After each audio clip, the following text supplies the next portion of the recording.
মধ্যে বলে দিয়েছেন ওয়াকাদা রাব্বুকা আল্লা তা'বুদু ইল্লা ইয়্যাহু ওয়া বিল ওয়ালিদাইনি ইহসানা ইম্মা ইয়াবলুগান্নাকা ইনদাকাল কিবারা আহাদুহুমা আও কিলাহুমা فلا تقل لهما أف ولا تنهرهما আল্লাহ তাআলা আয়াতে কারিমার মধ্যে বুঝিয়েছেন, ও মানব সন্তান, তোমরা কখনোই তোমাদের পিতামাতাকে কষ্ট দিও না। তোমরা সদা সর্বদাই তোমাদের পিতামাতাদের সাথে সৎ ব্যবহার করবা, সৎ আচরণ করবা। আল্লাহ তাআলা অন্য একটা আয়াতে কারিমার মধ্যে বলে দেয়, ওয়াসাহিবুহুমা ফিদ দুনিয়া মারুফা। ও মানব সন্তান, তোমরা তোমাদের পিতামাতার সাথে সর্বদাই ভালো ব্যবহার করবা, ভালো আচরণ দেখাইবা। কেমন ভালো আচরণ দেখাইবা আল্লাহ তাআলা এই আয়াতের মাধ্যমে আমাদেরকে বুঝিয়েছেন।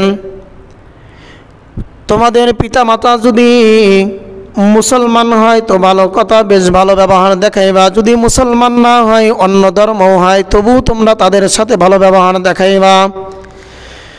কারণ কি, রাসূলুল্লাহ সাল্লাল্লাহু আলাইহি ওয়াসাল্লাম হাদিসের মধ্যে বলে দিয়েছেন, ও আমার উম্মতের দল, তোমার পিতা তোমার মাতা যদি কাফের হয়, তোমার পিতা তোমার মাতা যদি মুসলিম না হয়ে অন্য কোনো ধর্মেও হয়ে যায়, তোমার পিতা মাতা যদি মুসলমান হয়, এরপরে যদি দায়ুস হয় না কেন, তবু তোমরা তোমাদের পিতা মাতার সাথে সদাচরণ দেখাইবা। তবে সদাচরণ দেখানোর ক্ষেত্রে রাসূলুল্লাহর একটা হাদিস মানতে হবে।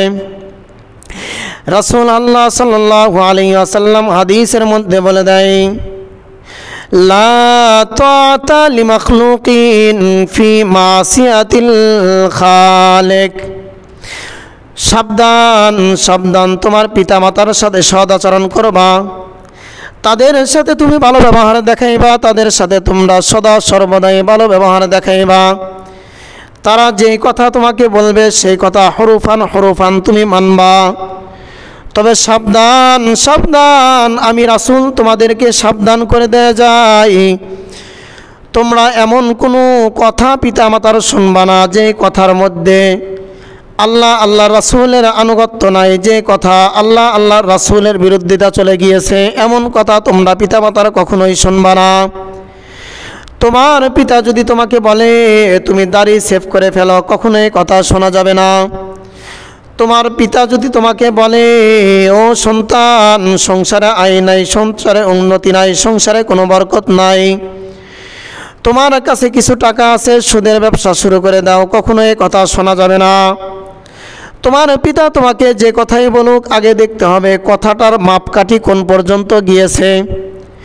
কথার মাপকাঠি যদি শরীয়তের গণ্ডির ভিতরে থাকে তাহলে এই কথা তুমি মানতে পারবা, আর যদি শরীয়তের গণ্ডির বাহিরে চলে যায় এই কথা কখনোই মানা যাবে না। রাসূলুল্লাহ সাল্লাল্লাহু আলাইহি ওয়াসাল্লাম হাদিসের মধ্যে বলেন যে সাহাবায়ে কিরাম রাদিয়াল্লাহু তাআলা আনহুম আজমাইনগণ রাসূলকে জিজ্ঞেস করেছেন, আমরা পিতাকেও ভালোবাসি, আমরা মাতাকেও ভালোবাসি, পিতা মাতাকে ভালোবাসি, তবে এই ভালোবাসার ক্ষেত্রে আমরা কাকে প্রাধান্য দেব? পিতা মাতার ক্ষেত্রে আমরা কাকে অগ্রাধিকার দেব? রাসূলুল্লাহ সাল্লাল্লাহু আলাইহি ওয়াসাল্লাম সাহাবায়ে কিরামদের মাঝে একটা হাদিস বলে দিয়েছেন, যা রাজুলুন ইলা রাসূলিল্লাহি সাল্লাল্লাহু আলাইহি ওয়াসাল্লাম, আল্লাহর হাবিব বলেন, আমার নিকটে একজন লোক আসলো, একজন গ্রাম্য লোক আসলো, এসে বলতেছেন, সুম্মা কল, গ্রাম্য লোকটা এসে বলিতেছেন, মান আহাক্কুন নাসি বিহুসনি সুহবাতি, মানুষদের মধ্যে থেকে আমি কার সাথে ভালো ব্যবহার দেখাইব, মানুষদের মধ্যে থেকে আমি সবচাইতে বেশি সদাচরণ কার সাথে দেখাইব?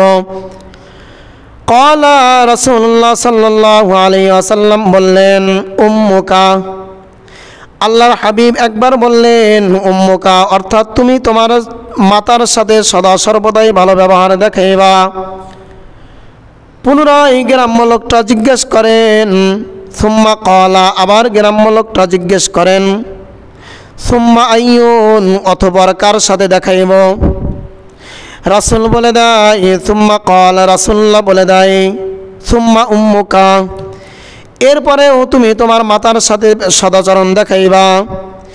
এরপরে গ্রাম্য লোকটা আবার বলেন অতঃপর কার সাথে? সুম্মা ক্বালা, অতঃপর গ্রাম্য লোকটা বলে এরপর আমি কার সাথে দেখাইব? এরপরে রাসূলুল্লাহ সাল্লাল্লাহু আলাইহি ওয়াসাল্লাম বলেন এরপরেও সুম্মা ক্বাল, রাসূল বলেন উম্মুকা, তুমি তোমার মাতার সাথে সদাচরণ দেখাইবা। রাসূলুল্লাহ সাল্লাল্লাহু আলাইহি ওয়াসাল্লাম লাগাতার একবার, দুইবার, তিনবার তার মার দিকে ইশারা করে বলেছেন, মার কথা বলেছেন, তুমি তোমার মার সাথে সদাচরণ করবা। তার মানে পিতার চাইতে মার তবকাটা একটু মহাব্বত সদাচরণের দিক থেকে ঊর্ধ্বে। কারণ কি? কারণ হলো একটা বাচ্চা যখন ছোট থেকে পেটে থেকে মা যখন 10 মাস 10 দিন একটা বাচ্চাকে তার পেটের মধ্যে বহন করে, এরপরে দুনিয়ার মধ্যে ভূমিষ্ঠ হয়, এরপরে ধীরে ধীরে ধীরে ধীরে লালন পালন করার ক্ষেত্রে সবচাইতে বেশি অবদান রাখে মা, তার সন্তানের প্রতি সবচাইতে বেশি অবদান রাখে। কিভাবে অবদান রাখে? আমরা যখন ছোট ছিলাম, আপনারা যখন ছোট ছিলেন, এই ছোট্টবেলার ইতিহাসের দিকে তাকান। সন্তানকে শীত নাই গরম নাই মা বুকের মধ্যে জড়িয়ে নিয়ে ঘুমিয়ে গেছেন, বুকের মধ্যে সন্তান পেশাব করে দিয়েছে, তবু মা ক্লান্ত হয় নাই, তবু মা অসন্তুষ্ট প্রকাশ করে নাই। কনকনে শীতের মধ্যে সন্তানের পোশাকটা পরিবর্তন করে দিয়ে আবার বুকের মধ্যে নিয়ে ঘুমিয়ে পড়েছেন। সন্তান অসুস্থ হয়, মা পেরেশান হয়ে যায়। সন্তানের ক্ষুধা লাগে, মা পেরেশান হয়ে যায়। সন্তানের দুধ লাগবে, মা পেরেশান হয়ে যায়। কখন কোথায় সন্তানের সমস্যা হয়, এই সমস্যাগুলোকে মাই সবচাইতে বেশি সমাধান দেয়। এই জন্য রাসূলুল্লাহ সাল্লাল্লাহু আলাইহি ওয়াসাল্লাম হাদিসের মধ্যে বলে দেয়, একবার, দুইবার, তিনবার মার অধিকারের কথা রাসূলুল্লাহ সাল্লাল্লাহু আলাইহি ওয়াসাল্লাম হাদিসের মধ্যে বলে দিয়েছেন। গ্রাম্য লোকটা এরপরে জিজ্ঞেস করেন সুম্মা ক্বাল, এরপরে আমি কাকে সবচাইতে বেশি সম্মান দেব? কার অধিকারের প্রতি সবচাইতে বেশি আমি যত্নবান হব? রাসূলুল্লাহ বলেন সুম্মা ক্বাল, এরপরে রাসূল বলেন আবুকা। চতুর্থ বালের বেলায় রাসূলুল্লাহ বলেন তুমি তোমার পিতার সাথে সবচাইতে বেশি সদাচরণ করবা। তাহলে মার হকটা আল্লাহর হাবিব 3 বার বলেছেন, বাবার হকটা বলেছেন একবার। সন্তানের ছোট্ট থেকে নিয়ে বড় হওয়া পর্যন্ত মা সবচাইতে বেশি ত্যাগ স্বীকার করেন। قال رسول الله صلى الله عليه وسلم, রাসূলুল্লাহর আরেকটা হাদিস, عن عبد الله رضي الله تعالى عنه قال, আব্দুল্লাহ রাদিয়াল্লাহু তাআলা আনহু থেকে বর্ণিত আছে, রাসূলুল্লাহ সাল্লাল্লাহু আলাইহি ওয়াসাল্লামকে জিজ্ঞেস করতেছেন আব্দুল্লাহ, ও রাসূল গো,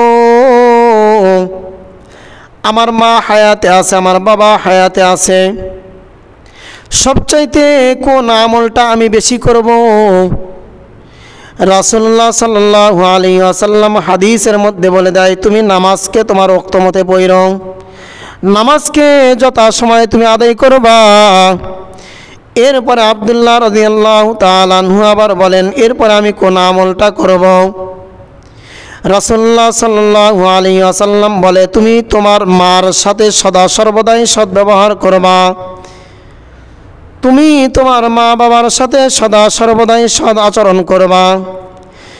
এরপরে আব্দুল্লাহ রাদিয়াল্লাহু তাআলা আনহু আবার বলেন হাবিব গো, এরপরে আমি কোন আমলটা করব? রাসূলুল্লাহ সাল্লাল্লাহু আলাইহি ওয়াসাল্লাম বলে দেয় এরপরে তুমি আল্লাহর রাস্তায় সবচাইতে বেশি জিহাদ করবা। রাসূলুল্লাহ সাল্লাল্লাহু আলাইহি ওয়াসাল্লাম আরেকটা হাদিসের মধ্যে বলেন সালাসু দাওয়াতিন মুস্তাজাব লা শাক্কা ফীহিন্না। ও উম্মতে মুহাম্মাদি, তোমরা আমার হাদিসটাকে সামনে নিয়ে তোমরা সারা জীবন তোমাদের জীবনকে পরিচালনা করবা। আমার হাদিসটা কেমন? সালাসু দাওয়াতিন মুস্তাজাব লা শাক্কা ফীহিন্না। 3 ব্যক্তি এমন আছে যেই 3 ব্যক্তির নিকট থেকে তোমরা সদা সর্বদাই দোয়া নিবা। 3 ব্যক্তি এমন যেই 3 ব্যক্তি মুস্তাজাবুদ দাওয়া। আল আউয়াল দাওয়াতুস সায়েম, প্রথম নাম্বার হলো যারা রোজা রাখে। রোজা, সায়েম মানে রোজাদার। যারা আল্লাহ তাআলার জন্য, রেজায়ে মাওলার জন্য রোজা রাখে, এদের দোয়া তোমরা সবচাইতে বেশি নিবা। রাসূলুল্লাহ বলেন দাওয়াতুল ওয়ালিদাইন লিওয়ালাদিহি। দ্বিতীয় নাম্বার আল্লাহর হাবিব বলেন দাওয়াতুল ওয়ালিদাইন লিওয়ালাদিহি। এরপর আল্লাহ রাসূল বলেন পিতামাতা, ওই পিতামাতা যে পিতামাতা তার সন্তানের জন্য দোয়া করে। যদি কোনো পিতা, যদি কোনো মাতা আল্লাহ তাআলার দরবারে কোনো সন্তানের নেকের জন্য, ভালোর জন্য, কল্যাণের জন্য দোয়া করেন, সাথে সাথে আল্লাহ তাআলা তার দোয়াটাকে কবুল করিয়া নেয়। যদি কোনো পিতামাতা তার সন্তানের জন্য অকল্যাণের জন্য দোয়া করে, অকল্যাণের দোয়া আল্লাহ তাআলা অতি তাড়াতাড়ি কবুল করে নেয়। যার কারণে আমরা কখনোই আমাদের পিতামাতার সাথে সদাচরণ ছাড়া খারাপ আচরণ করতে পারবো না। আমাদের পিতামাতার দোয়া কবুল হওয়ার জন্য পিতার কখনো পীর হওয়া লাগে না। পিতামাতার কখনো আমাদের জন্য দোয়া করার জন্য মুস্তাজাবুদ দাওয়া হওয়া লাগে না। পিতামাতার দোয়া কবুল হওয়ার জন্য কখনো মুমিন মুত্তাকি হওয়া লাগে না। একজন দাইয়ুস মহিলাও যদি তার সন্তানের কল্যাণের জন্য, অকল্যাণের জন্য দোয়া করে, কল্যাণ অকল্যাণ দুইটার জন্যই আল্লাহ তাআলা তার ওই মাতার দোয়াকে কবুল আর মঞ্জুর করে নেয়। যার কারণেই তো আমরা দেখতে পাই রাসূলুল্লাহ সাল্লাল্লাহু আলাইহি ওয়াসাল্লামের জামানায় হযরত ওয়াইস করুনী রাহমাতুল্লাহি আলাইহি এত বড় একজন আল্লাহর ওলি ছিলেন যে আল্লাহর ওলি রাসূলুল্লাহ সাল্লাল্লাহু আলাইহি ওয়াসাল্লামের জামানায় এসেছিলেন দুনিয়াতে। রাসূলুল্লাহর জামানা পুরাটাই পেয়েছিলেন, কিন্তু তার মার খেদমত করেছে, তার মাকে দেখাশোনা করেছে, তার মার প্রতি বেশি যত্নবান ছিল।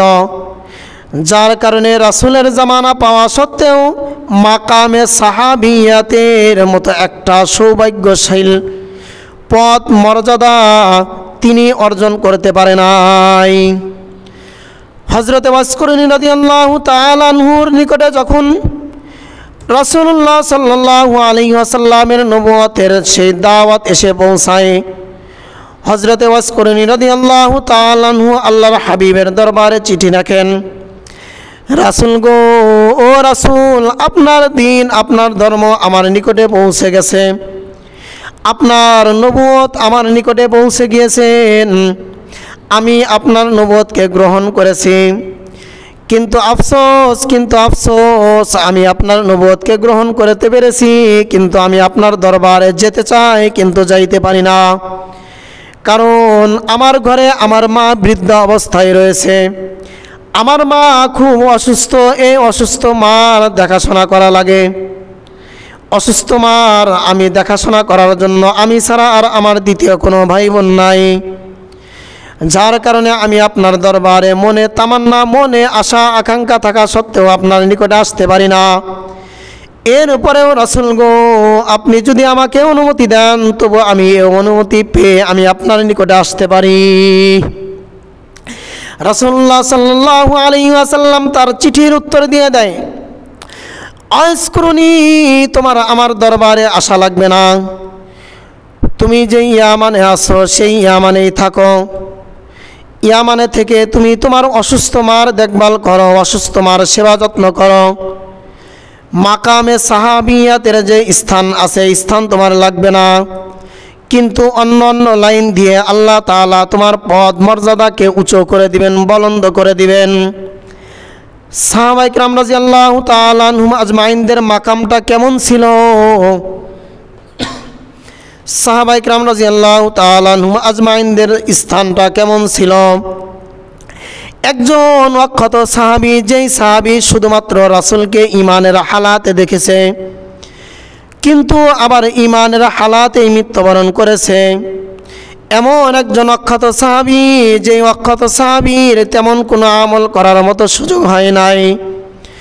এমন অক্ষত সাহাবী, যেই অক্ষত সাহাবীর 2, 4, 5 ওয়াক্ত 10 ওয়াক্ত নামাজ পড়ার মতো সুযোগ হয় নাই, জিহাদ করার মতো সুযোগ হয় নাই, কোরআন শরীফ পড়ার মতো সুযোগ হয় নাই, রাসূলুল্লাহর হাদিস শেখার মতো সুযোগ হয় নাই। এমন একজন অক্ষত সাহাবী, যে অক্ষত সাহাবীটা ঈমানের হালাতে শুধুমাত্র রাসূলুল্লাহর চেহারা মুবারকটা দেখেছেন, রাসূলের চেহারা মুবারকটা দেখেছেন, আর রাসূলুল্লাহর দরবার থেকে চলে গিয়েছেন, সাথে সাথে ঈমান অবস্থায় ইন্তেকাল হয়ে গিয়েছেন। এমন অক্ষত সাহাবীকেও যদি এক জায়গায় করা হয়, আমাদের বর্তমান জামানা নয়, শুধুমাত্র রাসূলুল্লাহর জামানার পর থেকে নিয়ে সাহাবায়ে কেরাম ব্যতীত আজ পর্যন্ত যত ঈমানদার এসেছে, আজ পর্যন্ত যত মুমিন মুসলমান, যত পীর মাশায়েখগণ এসেছেন, এই সকল পীরগুলোকে যদি একত্রিত করা হয়, তবু একজন অক্ষত সাহাবীর সমপরিমাণ মর্যাদার দিক থেকে সমান হবে না। এমনকি যদি হাজারো আব্দুল কাদের জিলানীকে একত্রিত করা হয়, তবু একজন অক্ষত সাহাবীর পায়ের ধুলার সমপরিমাণ মর্যাদাও অর্জন করতে পারবে না। রাসূলুল্লাহ সাল্লাল্লাহু আলাইহি ওয়াসাল্লাম যার কারণে এই হাদিসের মধ্যে বলে গিয়েছেন, সালাসু দাওয়াতিন মুস্তাজাবা লা শাক্কা ফীহিন্না, 3 জন মানুষ এমন আছে যেই 3 জন মানুষের দোয়া আল্লাহ তাআলা সাথে সাথে কবুল করে নেয়। তার মধ্যে দ্বিতীয় নাম্বারের কথা রাসূল বলে দিয়েছেন, দাওয়াতুল ওয়ালিদাইন লিওয়ালাদিহি, তোমরা তোমাদের পিতামাতার সাথে সৎ আচরণ করো, তোমরা তোমাদের পিতামাতার সাথে ভালো ব্যবহার করো। আল্লাহ রাসূল সাল্লাল্লাহু আলাইহি ওয়াসাল্লাম হাদিসের মধ্যে এমনি এমনি বলে দেয় নাই। হযরতে ওয়াসকুরুনি শুধুমাত্র মাতার খেদমতের কারণে মাকামে সাহাবিয়াতের যে মর্যাদা অর্জন করতে পারে নাই, যার কারণে রাসূলুল্লাহ সাল্লাল্লাহু আলাইহি ওয়াসাল্লাম যখন দেখলেন ওয়াসকুরুনি মাতার কারণে এইখান পর্যন্ত আসতে পারে না, আমার মঞ্জিল পর্যন্ত, আমার সেখানকা পর্যন্ত, আমার মজলিস পর্যন্ত আসতে পারে না, তখন সাথে সাথে রাসূলুল্লাহ সাল্লাল্লাহু আলাইহি ওয়াসাল্লাম ওয়াসকুরুনির প্রতি লক্ষ্য করে, ওয়াসকুরুনির আমলের প্রতি, ইবাদতের প্রতি লক্ষ্য করে, পিতা মাতার খেদমতের প্রতি লক্ষ্য করে বলিতেছেন, ওমর রাদিয়াল্লাহু তাআলা আনহুকে ওসিয়ত করিতেছেন, ওমর তোমাকে আমি একটা ওসিয়ত করে যাই, বেশি ওসিয়ত করব না, একটা ওসিয়ত করব। তুমি আশারায়ে মুবাশশারার সাহাবাদের একজন, জালিলুল কদরের সাহাবায়ে কেরামদের মধ্যে থেকে তুমি একজন, কিন্তু তোমার আমলের মধ্যে আমার একজন পাগল, আমার একজন আশেক, সেই ইয়ামান থেকে, ইয়ামানের করণ এলাকায় থেকে এইখানে আসবে, মদিনায় আসবে। যখন আমার একজন আশেক ইয়ামান থেকে মদিনায় আসবে, তখন তুমি তার সাথে সাক্ষাৎ করবা, তার থেকে দোয়া নিবা। সে মুস্তাজাবুদ দাওয়া, সে একজন মুস্তাজাবুদ দাওয়া, দোয়া করার সাথে সাথে আল্লাহ তাআলা তার দোয়াকে কবুল করে নেবেন। হযরত ওমর ইবনুল খাত্তাব রাদিয়াল্লাহু তাআলা আনহু রাসূলুল্লাহর কথা শুনে আশ্চর্য হয়ে গেলেন। আমাদের আরবের মধ্যে রাসূলুল্লাহর কত বড় বড় সাহাবা রয়েছে, এদের থেকে দোয়া নিতে বললেন না, অথচ ইয়ামানের করণ এলাকায় ওয়াইস নামের একজন আশেক আছে রাসূলুল্লাহর, সে আশেক থেকে দোয়া নিতে বললেন। কারণ কি? ওমর ইবনুল খাত্তাব রাদিয়াল্লাহু তাআলা আনহুর নিকটে রাসূলুল্লাহ তার অবয়বটাও বর্ণনা করে দিলেন, তার চেহারার সুরতটা কেমন হবে সেটাও বর্ণনা করে দিলেন। মদিনার মধ্যে যখন ওই করণ এলাকায় থেকে কোনো জামাত আসতো, যখন ইয়ামান থেকে কোনো জামাত আসতো, করণ এলাকায় থেকে কোনো জামাত আসতো, ওমর রাদিয়াল্লাহু তাআলা আনহু পাগলের মতো ছুটে মদিনায় চলে যাইতেন আর বলতেন, এই জায়গার মধ্যে ইয়ামানের কোনো জামাত এসেছে কিনা, যদি জামাত আসে ওয়াসকুরুনি নামক কোনো লোক আছে কিনা। মুসলমান ভাইরা আমার কথাগুলো ভালো করে দিল দিয়ে বুঝবেন। যখন ইয়ামান থেকে লোক জামাত আসতো ওমর ছুটে যাইত পাগলের মতো। একবার, দুইবার, তিনবার, যখন একাধিকবার হয়ে যায় তখন দেখে যে সেইখান থেকে জামাত আসে, কিন্তু সেই জামাতের মধ্যে ওয়াজ করণী কেউ আসে না। একবার, দুইবার, তিনবার অতিবাহিত হয়ে যাওয়ার পরে একদিন হঠাৎ করে আলী রাদিয়াল্লাহু তাআলা আনহুকে সাথে নিয়ে সেই মদিনার মধ্যে চলে যায়। পূর্বেই খবর পেয়ে যায় করণ এলাকায় থেকে, ইয়ামান থেকে, করণ এলাকায় থেকে একটা জামাত এসেছে। যেই জামাতের মধ্যে ওয়াইস নামক একজন আশেক আছে। ছুটে মদিনায় ওমর ইবনুল খাত্তাব রাদিয়াল্লাহু তাআলা আনহু ছুটে মদিনায় চলে যায়। মদিনায় গিয়ে জিজ্ঞেস করেন, এইখানে করণ এলাকার জামাতের মধ্যে কেরা কেরা আছে, একটু দাঁড়িয়ে যান। করণ এলাকায় থেকে যেই জামাতটা আসছে মদিনার মধ্যে, সেই জামাতটা দাঁড়িয়ে যায়। তখন আবু ওমর রাদিয়াল্লাহু তাআলা আনহু জিজ্ঞেস করেন, আপনার নাম কি ওয়াইস করণী? ওয়াইস করণী রাদিয়াল্লাহু তাআলা আনহু বলেন, জি জনাব, আমার নাম ওয়াইস করণী। ওমর ইবনুল খাত্তাব রাদিয়াল্লাহু তাআলা আনহু তাকে জড়িয়ে ধরেছেন। জড়িয়ে ধরার পরে তাকে বলতেছেন, ওয়াইস করণী গো, রাসূলুল্লাহ সাল্লাল্লাহু আলাইহি ওয়াসাল্লাম তার শরীরের এই চাদর মুবারকটা আপনার জন্য হাদিয়া পেশ করেছেন। এই চাদর মুবারকটা আপনি গ্রহণ করে আমাকে দায়মুক্ত করে দেন। ওয়াইস করণী চাদর মুবারকটা গ্রহণ করলেন। সাথে সাথে ওমর ইবনুল খাত্তাব রাদিয়াল্লাহু তাআলা আনহু বলতেছেন, ও নবীর আশিক, আপনি একটু আমার জন্য দোয়া করে দেন, কেননা নবী আরবি সাল্লাল্লাহু আলাইহি ওয়াসাল্লাম স্বয়ং নিজে আপনার থেকে আমাকে দোয়া নেওয়ার জন্য ওসিয়ত করে গেছেন। ওয়াইস করণী জিজ্ঞেস করেন, স্বয়ং নবী বলেছেন? ওমর ইবনুল খাত্তাব বলেন, জি, স্বয়ং নবী বলেছেন আপনার থেকে দোয়া নেওয়ার জন্য।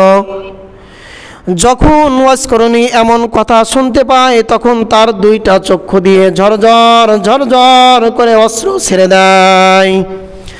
অশ্রু ছেড়ে দিয়ে ওমর ইবনুল খাত্তাব রাদিয়াল্লাহু তাআলা আনহুর জন্য দোয়া করে দেয়। ওয়াইস করণী রাদিয়াল্লাহু তাআলা আনহু এত বড় একটা পদ পেয়ে গেছেন, মাকাম পেয়ে গেছেন। সাহাবার মর্তবা মর্যাদা না পাওয়া সত্ত্বেও আল্লাহ তাআলা তাকে মর্তবা মর্যাদার দিক থেকে কত উঁচাই তুলে দিয়েছেন। আমিরুল মুমিনিনের মতো একজন মানুষ, যেই মানুষটা হযরতে ওয়াইস করণী রাদিয়াল্লাহু তাআলা আনহুর থেকে দোয়া চেয়েছেন। সম্মানিত ভাইয়েরা আমার, শুধুমাত্র এমন ওয়াইস করণীর ঘটনাই এমন আছে, বিষয়টা এমন না, বরং আরও অনেক কথা এমন আছে যারা শুধুমাত্র মার খেদমত করার কারণে আল্লাহ তাআলা তাদেরকে উপরে উঠিয়ে দিয়েছেন।